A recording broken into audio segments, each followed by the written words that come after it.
Now I know that there are officials that are involved, but I cannot with certainty say they are involved with drug cartel. I think for me is the issue of defining the cartel and knowing that there is an existence of cartel in the country and who are the members of this cartel and who are the members that are involved with the cartel. So it's from that premise that I'm saying I cannot with certainty sitting here today in front of South Africa and say, I do know that Mosikili X is involved with Mudawung, who is the drug cartel. I do not have that information. Yes, that's not my expectation. My expectation is, as South Africa, we want to know, is it true that drug cartels has infiltrated SAPS?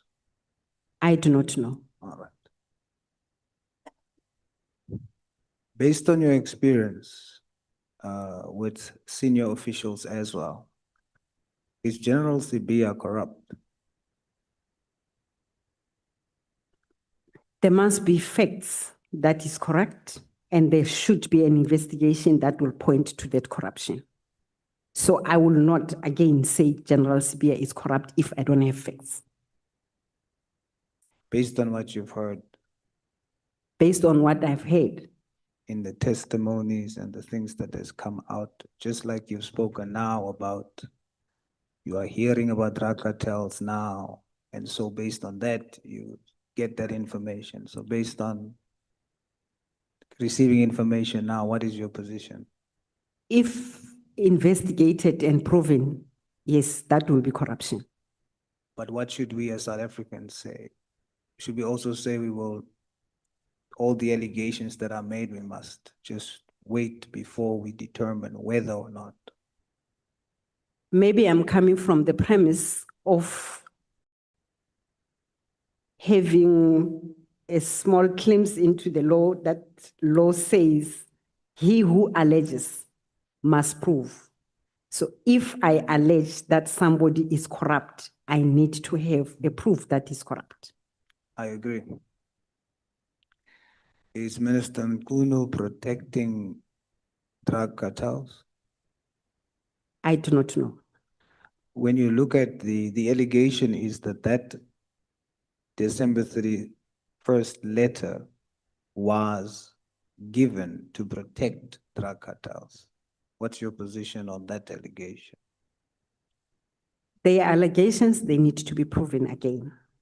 And if they are proven to be true, then it is a concerning that, yes, it can be proven that it is the protection. But as of now, it's still allegations that needs to be proven. Yeah, it's just very frustrating because it is senior officials that is very experienced in investigations, such as General Kumalo, General Mkwanazi, and others, who makes these allegations.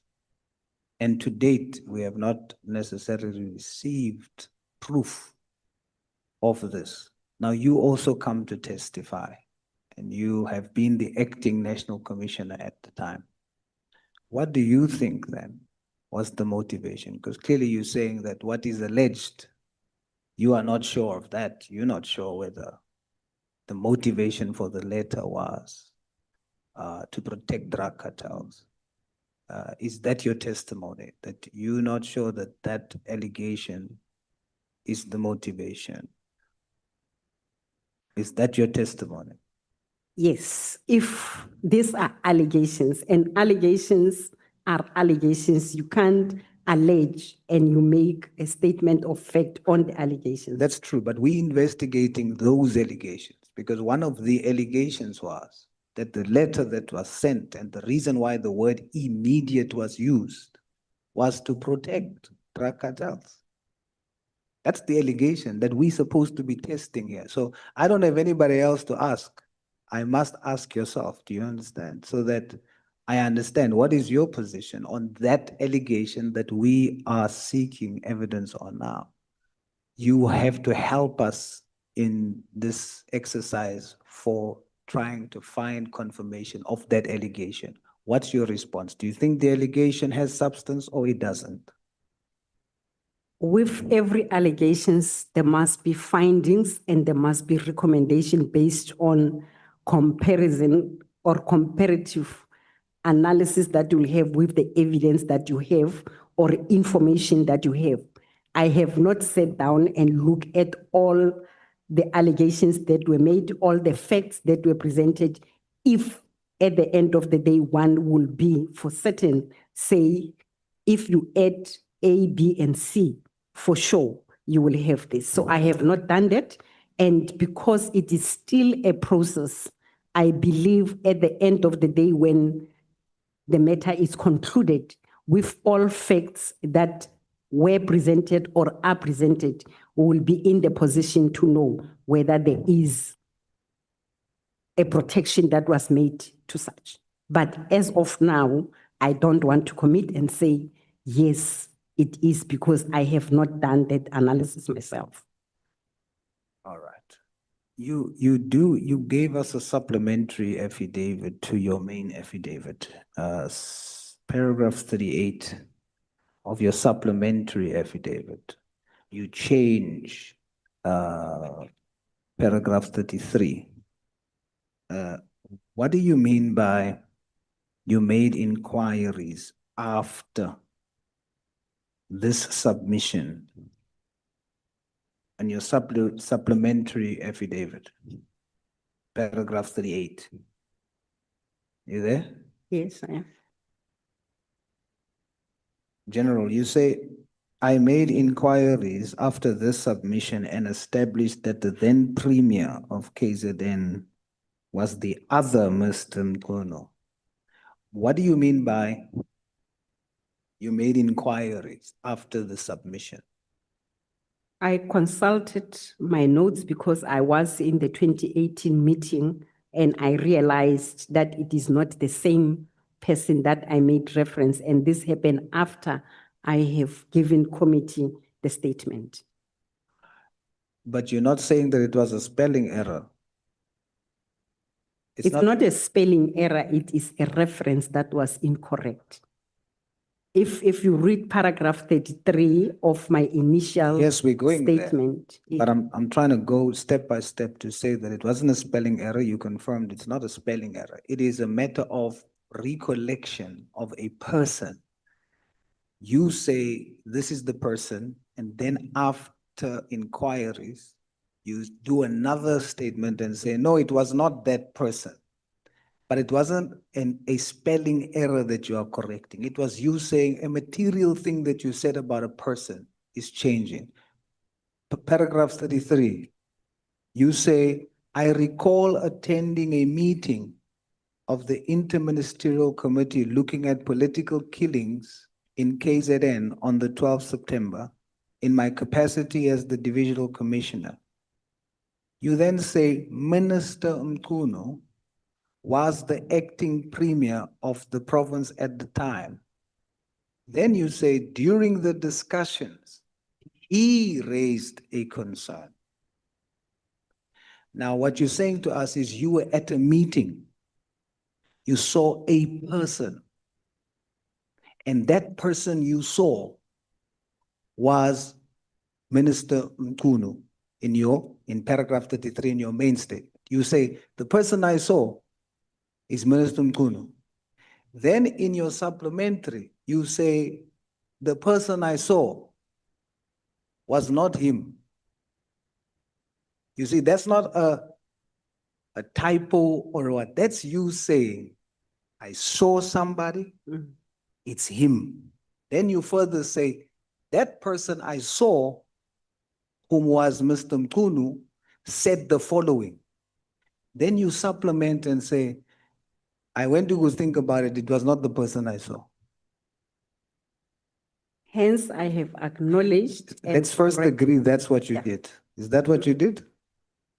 It's what? Is that what you did? It's you saw the person, Yes. and testified the person you saw was Mr. Mkuno. Then in your supplement, the Minister Mkuno. Then in your supplementary, you come in to say to us, the person I saw wasn't him. I took the notes as I was preparing my submission. I came across Premium Tunu, and I submitted my statement. But recollecting now the figure that was before me, I then realized that, hang on, let me go back and check and verify.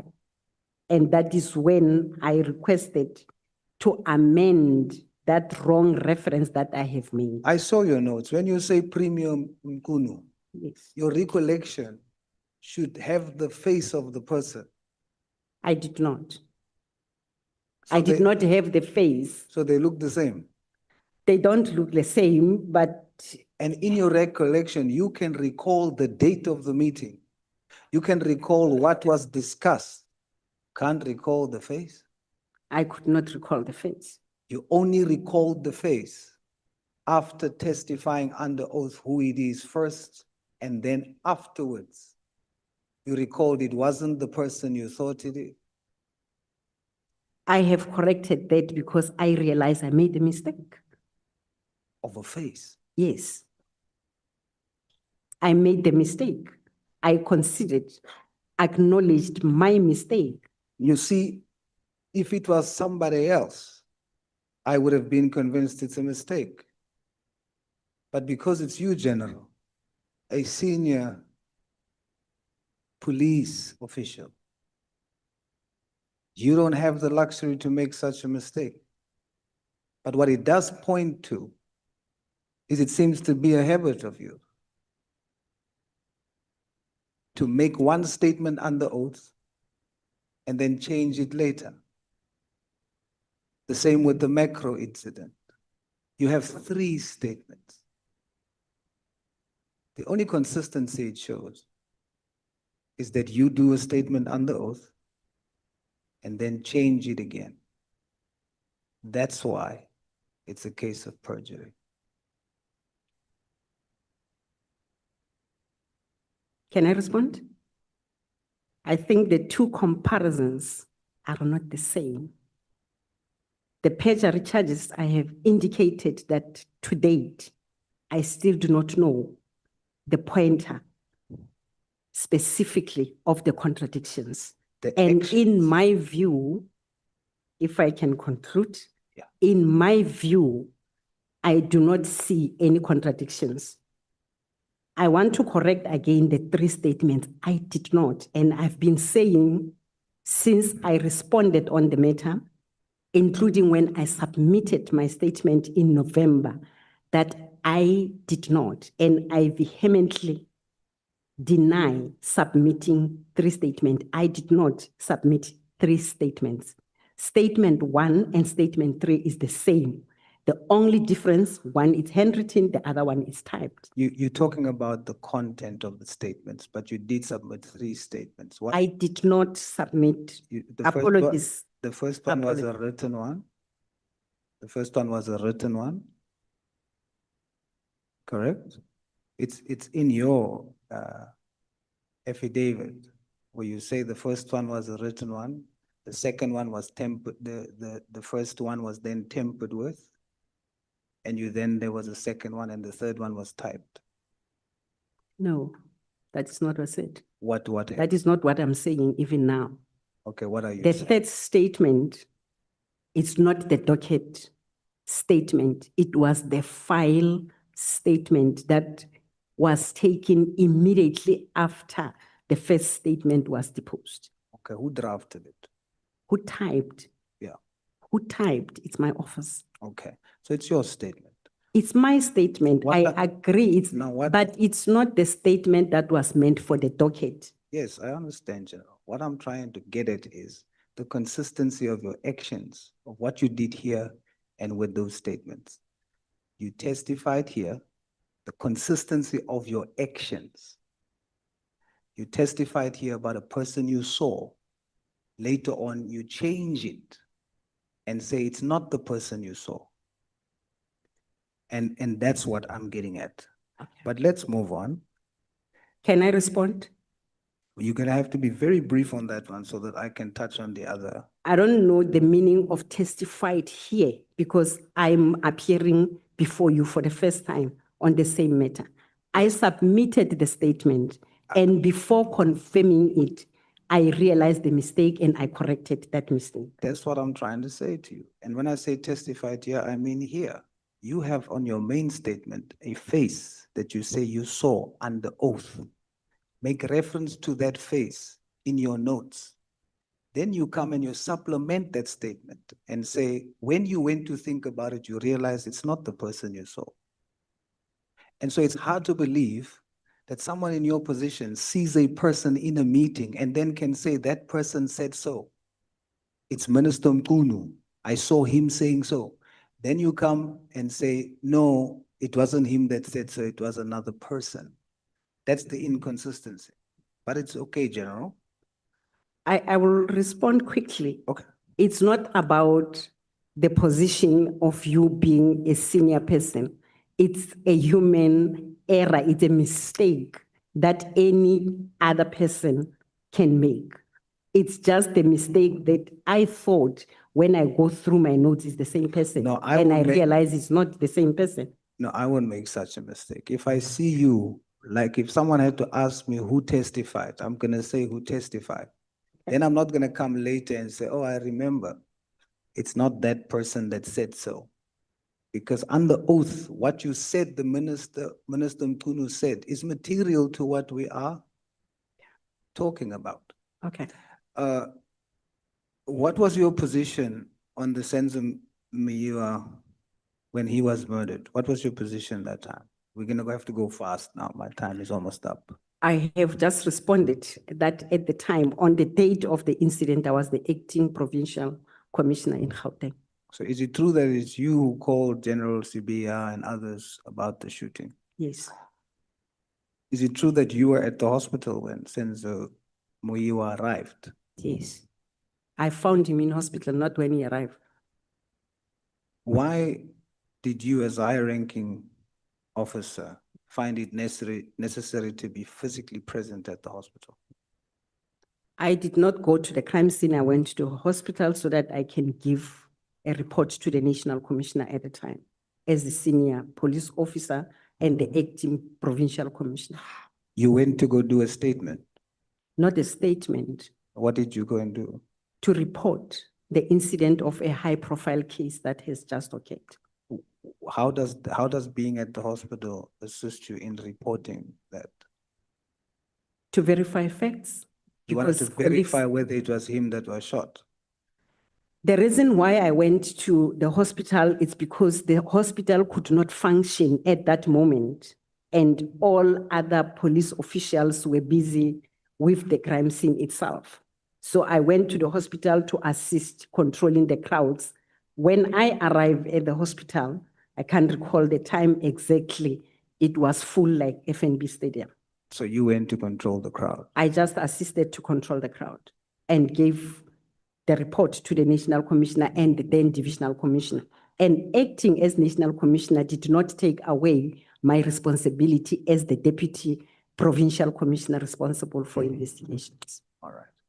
Did you go to the house afterwards? Yes, I went.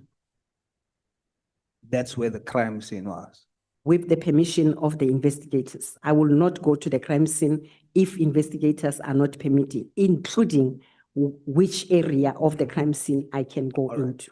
So you went to the hospital to control the And crowd. spend some time, yes.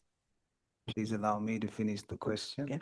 You went to the hospital to control the crowd and then left the hospital and then went to the house, scene of the crime. What did you go and do there? To get the report. You had report you needed at the hospital Yes, and report at the house. yes. Take us through what you did when you got there, step by step. I called the then provincial head of detectives, which was Major General Taiwe, if it is safe for me to get into the crime scene, because the incident shall have happened the previous day around 7:30. It was almost in the morning of the next day when I made my way to the house just to check, is it safe? What can you report to me so that I can update the National Commissioner. I shall have called the National Commissioner at the time, General Pierre, and I have called the then Divisional Commissioner, General Munu. Both are not in the service, and gave them the progress report on what is happening on the matter. I was briefed and I left everybody at the crime scene, called the National Commissioner, give feedback, and I left. So you just got out of your car, looked, called someone, and your report was fine. You have all the information for what you needed for your report. At the time, yes. Just get out of the car, call the person. You didn't do anything on the scene. No, You just called somebody. I called before. I wouldn't go to the crime scene if I was not permitted. And then when you got to the crime scene, you what did received you the do? briefing. From someone. Yes, That's it. yes, You drove all the way just for someone to brief you on the scene. yes. General, can you confirm under oath that that crime scene was not tampered with? Crime scene happened around 7. I got to the crime scene around 2 a.m. I cannot confirm under oath that the crime scene was not tampered because I don't know why the report came only around 10 p.m. when the incident happened around 7. So I do not know whether it was tampered or not. I cannot under oath here today, after everything that went into the investigation, for certain say the crime scene was not tampered with. But at the time when I received the report, already it was hours after the incident. Do you know whether the murder weapon was moved? I don't know. It has been stated that Commissioner Pierre at the time ordered the case to be taken away from local detectives and given to other detectives. And apparently it was moved about 10 times. Is this true? General Pierre's involvement, I think, was days after the incident, immediately, like less than a month after the incident, that the reason why calling General Sibia, General Taiwe, and the late Brigadier Ndlovu was the magnitude of the case itself, the high-profile matter that the establishment of provincial investigative units, PIUs, was to intervene on matters of this nature. So immediately after realizing the challenges that the case is having, it was moved from the local detective to PIU immediately. So the 10 times, I think we need to qualify the timelines and who would have ordered, because it happened over time, over years, to move from one investigative unit to the other. It's not something that was summoned immediately, today it's here, tomorrow, no. It's something that happened over time, and with the challenges that would have been highlighted at the time that this is happening. Can General Munu oversee this investigation? And when General Munu did that, apologies if I'm taking long, he adopted the same provincial team that was working under him as the divisional commissioner responsible for detective services. So this reshuffling was so that the more experienced people can deal with it because of the nature of the case. That was the motivation, yes. After so many times, Yes. not one was then found to be the one to deal with the case so it can be concluded. I think at the time, the current investigator was at the province, and it was allocated to other team and it went back. That is where it is still now. What I do not recall is before going back to Brigadier Gininda, how many times did it go back? Because with the decision to take it over to the provincial office, then it means it goes to my commander, to the higher level. And whatever decision that will be taken, it's beyond my control. I can't control that. My commander, you cannot take this docket to this person and not that person.